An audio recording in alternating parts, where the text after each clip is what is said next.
Hey guys, welcome to MD's Robotronics. Today in this tutorial we'll be seeing how to use Flowcode AVR.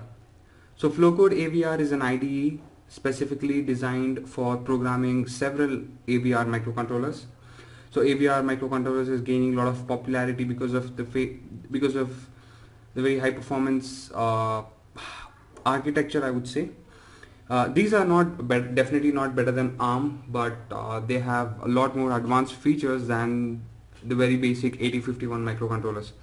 So all those people who are planning to switch to advanced microcontrollers from the basic 8051, the very question at the beginning would be to choose the IDE.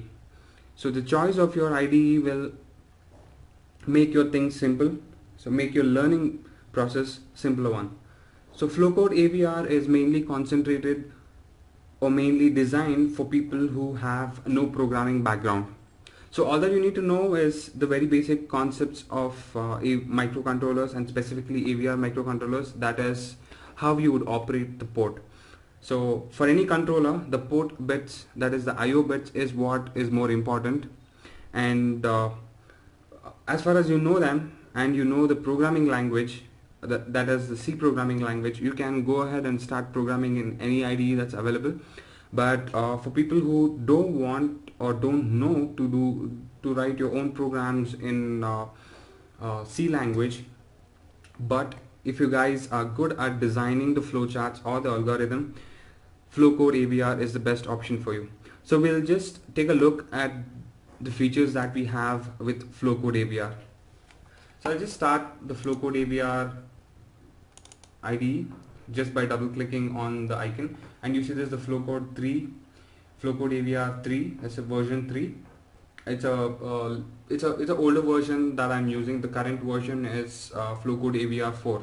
So there are more advanced features on the Flowcode AVR 4th version, but for simplicity we'll be using Flowcode AVR 3, and the Flowcode AVR 4 is definitely not a free version, so you have to buy a license for them. But Flowcode AVR 3, I found a evaluation version which supports ATmega 8 microcontroller, so which is of main use for me to use the robot controller M1 board. So first thing that I would do is after I launch the IDE, I see the screen wherein you have a pop-up, and in the pop-up you have two options. One is to create a new flowchart and to open the existing one. So I would definitely create a new one, and the very next option is to choose a target. So target is your target microcontroller which you are planning to program. So in my case it's ATmega 8 microcontroller, and I'm selecting the same. Once you have done that, you would see a window similar to this. So you have a small window, maximize the window, and you see two blocks wherein you have begin and end. So these blocks are basically to represent the termination, the beginning or the end point in your code.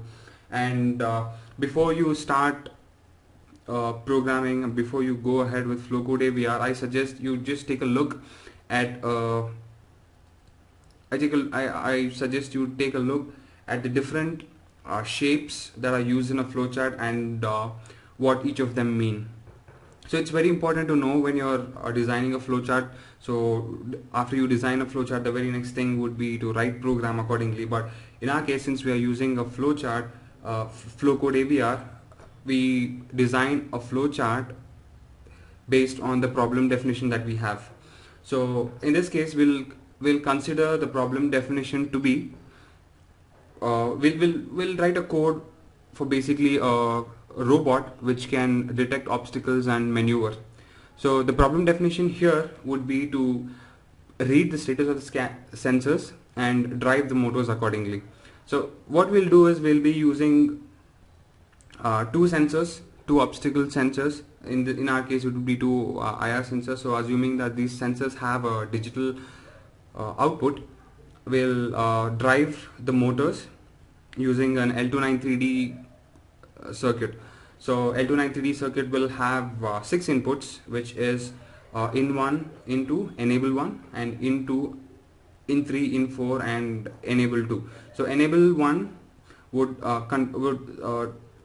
enable or disable the one of the H bridges in the dual H bridge L293D IC. So each H bridge is used to control one of the DC motors. So we have two H bridges, and using these two H bridges we'll be controlling two different motors. So in our case, the two different motors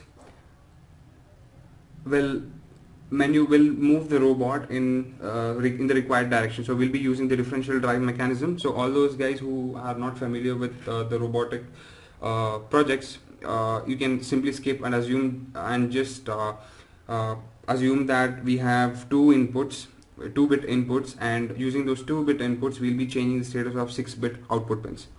So as I told you, okay, in any programs that we write for a microcontroller, the very main block that we need to include is a while loop.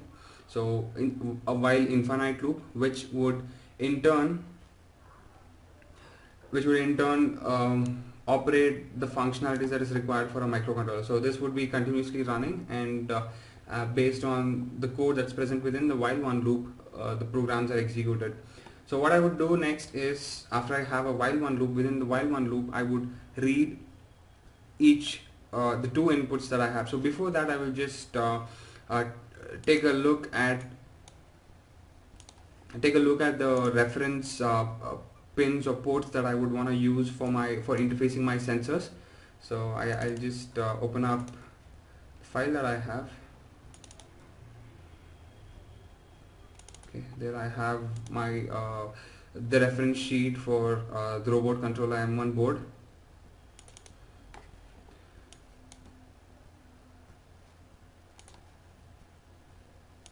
So navigating down, I would see a reference sheet which I will be using to check which respective pins I would be using for my project.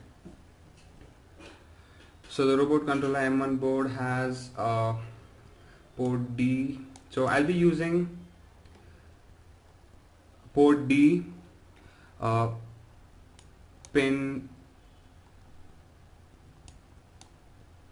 port D5 and D6 as my inputs, and the rest of the outputs is on port B, and I'll be driving my motors by driving port B bits. So port D5 and D6 is my inputs now. So what I would do is I would read the status of my input ports. So what I do is, since I need to read an input, so I see a block here which is an input block, and I drag the block and I drop it in line within the while one loop, and there I see there's a input block, but the block as of now is pointing to port A0. So that is not what I want, so I would want to go and change, and the port that I would like to select is port D. And once I've done that, I would since I want to use only a single bit, I would select the bit that I'm going to use. So that is bit 5, and I would read the data into a variable. So here, as you see, since this is an input, we read the input from a specific port, and we need to read that data into a variable. So here I need to declare a variable wherein I'm declaring a new variable. So how you do that? In your property you see a field called variables, button called variables, and click on the button and you see a list. So if you have any variables already defined, you would see in this list. If not, you can create one by clicking on the add new variable. So once I've done that, I would just give a name for my variable. So I would give it first sensor. Okay, first sensor is my variable which will be taking in the status of one of the sensors. And below that you see variable type. So we have three different variables, that is byte and integer and string. So in my case, I want to use the minimum size, and my sensor would give a single bit output, so I would use byte, considering that we can't use bits as directly. So I'm using a byte in this case, and now I would read the variable by clicking. So once we have defined a variable, we see the name here and the type, and to use a variable, select that variable and click on use variable. So what happens here with this declaration is that your data from port D, bit 5 is read into first sensor variable. So your data is now the data of the sensor is now read into the first sensor. So that is done.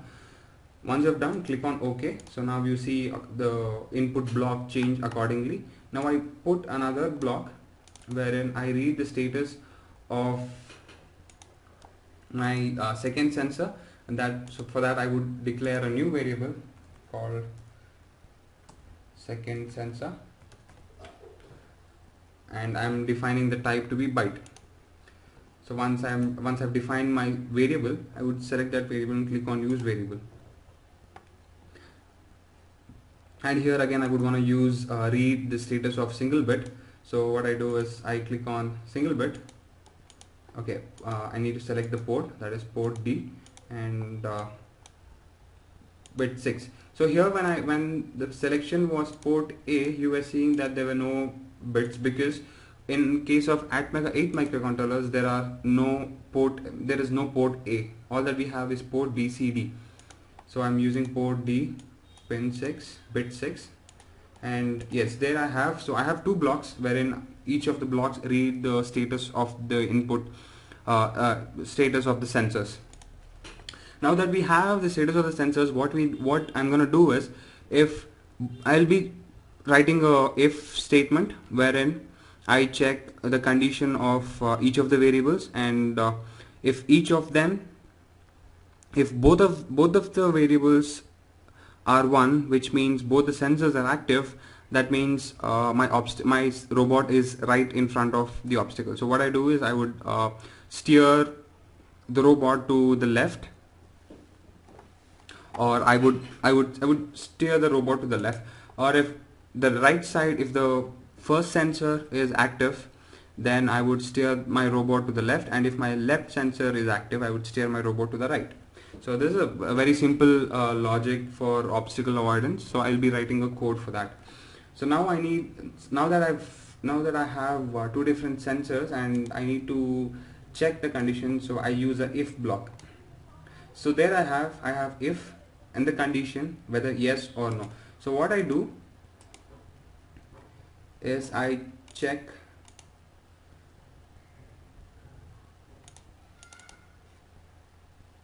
so if I use the variable if first sensor, okay, that's the first sensor.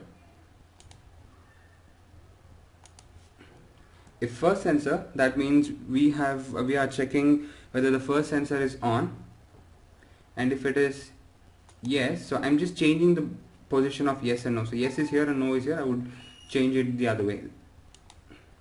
If first sensor is yes, then I would also check the status of the second sensor. Now I would check the status of second sensor. Once I've done that, so first sensor is yes and second sensor is no. In this case, I would drive my motor towards right. Okay, so assuming the first sensor is on left and second sensor is on right. So what I do is here I change status of port B, and here as you saw my motor driver circuit is connected to port B in this fashion. So in 1 is B0, enable 1 is B1, and enable 2 is B2, and in 3 is B3. So direction should be towards right. So I make port B0 1 and enable 1 and rest of them 0. So here I am modifying 2 bits. So the value of these 2 bits is definitely 1 1. So let's do the changes for that particular bit. So port B, I use masking, so I use only the first 6 bits of the port is used. So I make it 3, that is 0x0. This is the hexa value, and once I do it, so now when my first sensor is on and my second sensor is off, I turn my robot towards right. So the second condition would be if my first sensor is on and my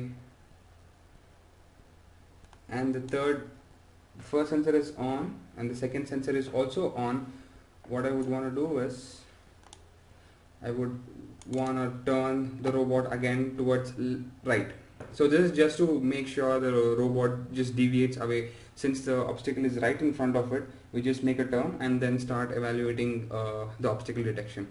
So I do the same thing, 0x03 to turn the robot on the towards right direction, and click on port B, and I use masking to select only the first 6 bits.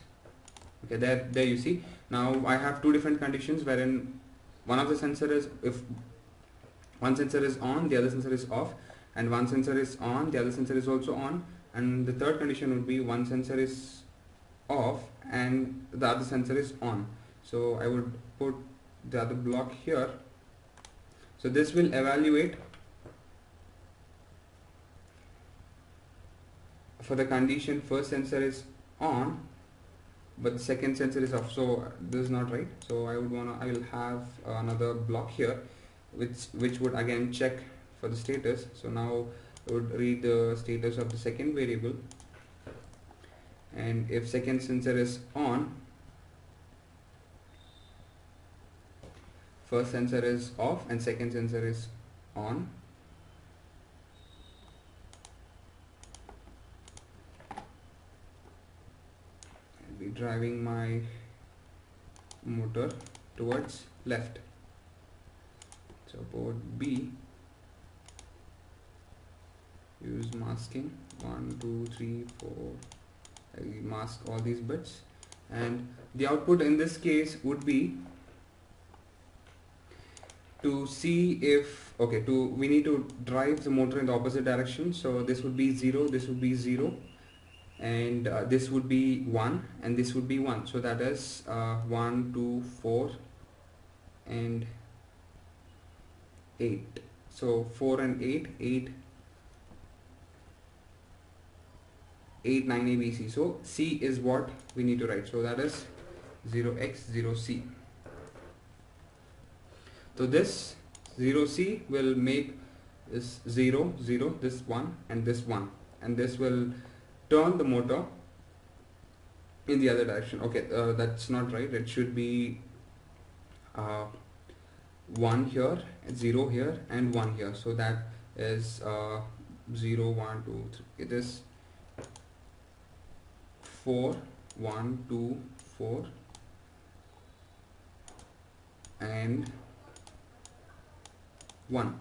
So 1 4 is what I write, and I've covered two more conditions wherein first sensor is on and first sensor is off and second sensor, and the third condition that is first sensor is on and the first sensor is off and second sensor is also off.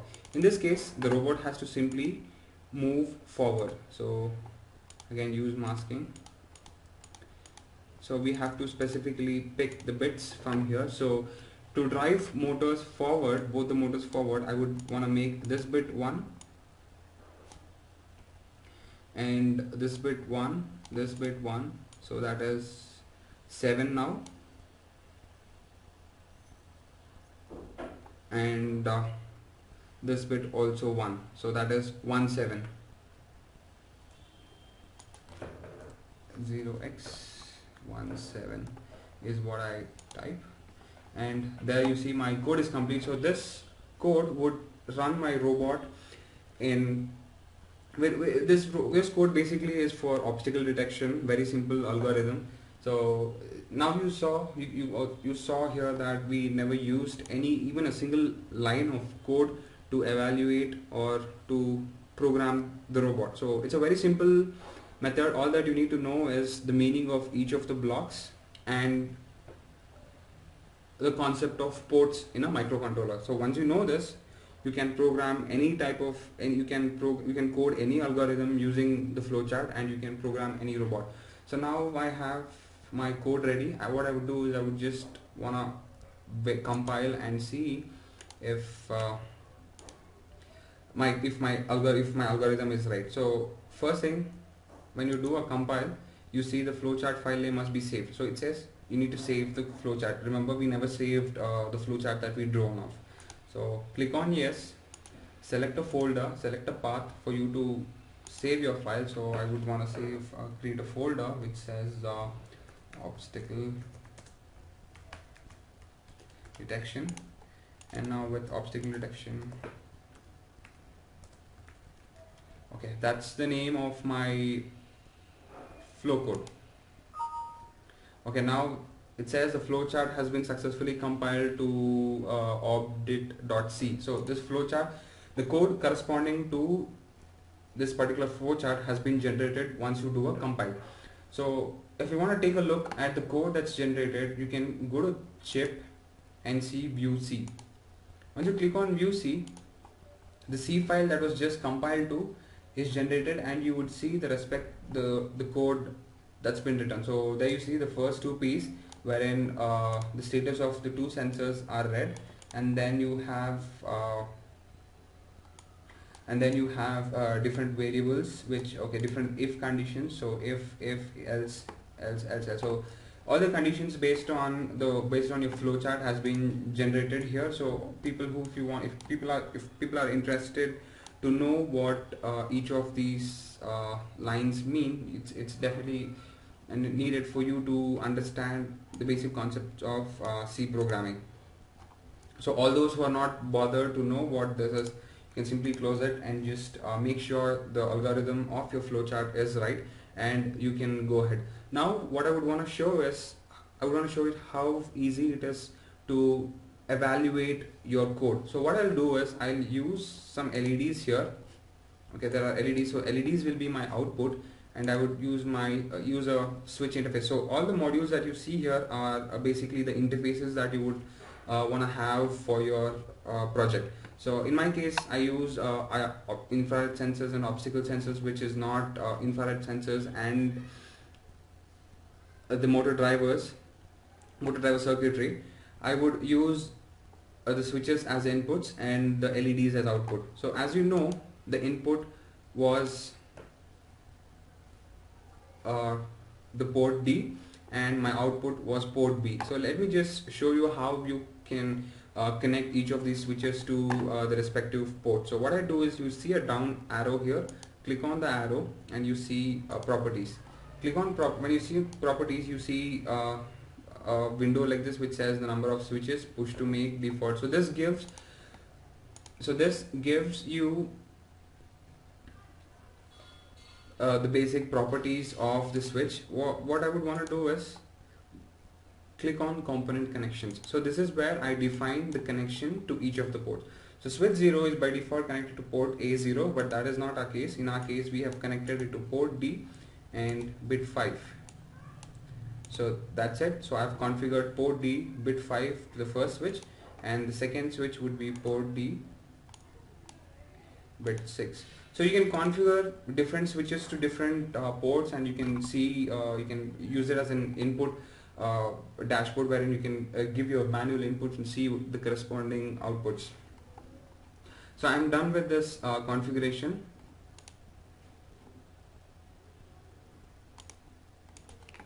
Okay, and we have the LED module here, which will be used to indicate the output.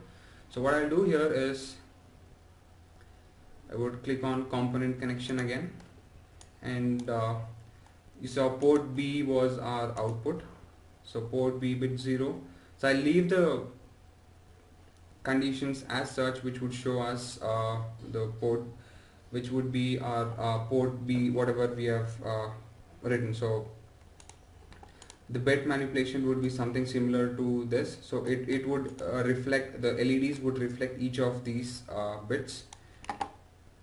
So I would not make any changes to this. I just configure the entire LED section for port B and leave it as such.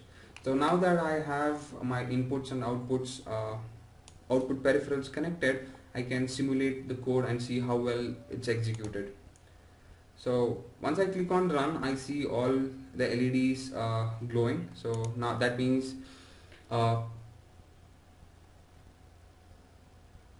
D7 and D6, that is port D7 and D6, these are 0. So I click on one of them.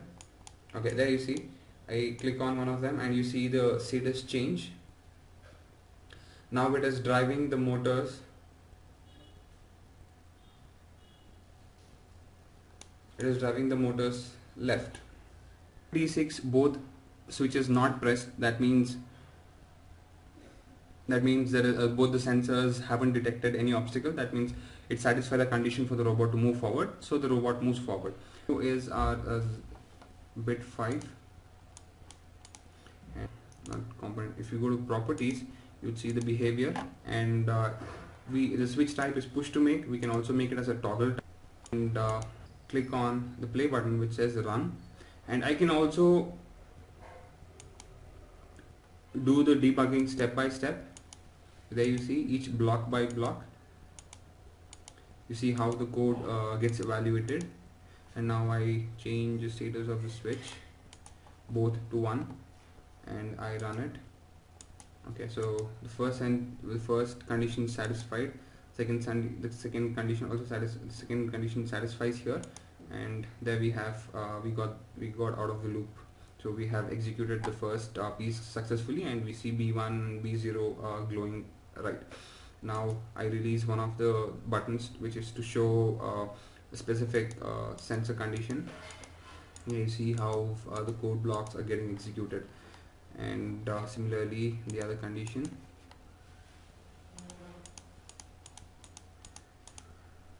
That got evaluated. So now what I would do is I'll quickly place a breakpoint and show you how you can insert breakpoints and check your code. So for a breakpoint, you have a block here which says breakpoints, or you can toggle breakpoints. You can set breakpoints by right clicking and clicking toggle breakpoints. So there you see I just set 2 different breakpoints, and when I click on run, it stops at those breakpoints, and when I click on play, it continues from there further. So this is how you use the Flowcode AVR to design your flowcharts, not writing the code for programming your microcontroller boards. So this simple code is, we used the very basic knowledge of flowcharts to design the diagram. So all that we need to know here to use the IDE or to program a microcontroller or to program a robot is the very basic knowledge of the flowchart and the very basic knowledge of the ports of the specific microcontrollers that we are using. So those are very simple concepts. You can just finish off, you can just Google around and see what these two are, and once you've known, you can quickly go ahead and evaluate your design your code and test it out. So it's very simple to use. There are a lot of peripherals that's available here. You can connect LCD, ADC, and a lot of them, and use these modules with your Flowcode AVR. So you can, if you have these modules on your actual hardware, you can also interface it in your software and see if the code that you've written is working perfectly fine or not. So for those people, if you think you need to use your custom components, wherein like custom C program, you can definitely do it in the same IDE. So there is a block called C block, using which you can write any piece of code. It can be either assembly language, or it can also be a C code. So inside this block, you can write any of your code that you want, something like this. So I'm just showing you what could be done, and once you click on OK, this code will be appended to the final compiled code, and you would see that part of the code is also being evaluated. So that's a very simple use. We will see some more of the videos on using Flowcode AVR along with our robot controller M1 board. So in our next video, probably I would use the same code to run to make an obstacle detection robot and see how that robot behaves. So thanks guys, thanks for watching. Please do leave your comments below, and if you like the video, thumbs up, and if you want any more videos, if you want me to cover a specific topic in the Flowcode AVR, do let me know in your comments, or you can reach out to me, or drop an email on info@emleys-robotronics.in, and I would definitely respond to your questions or queries and do the needful for you guys. Thank you. Thanks for watching.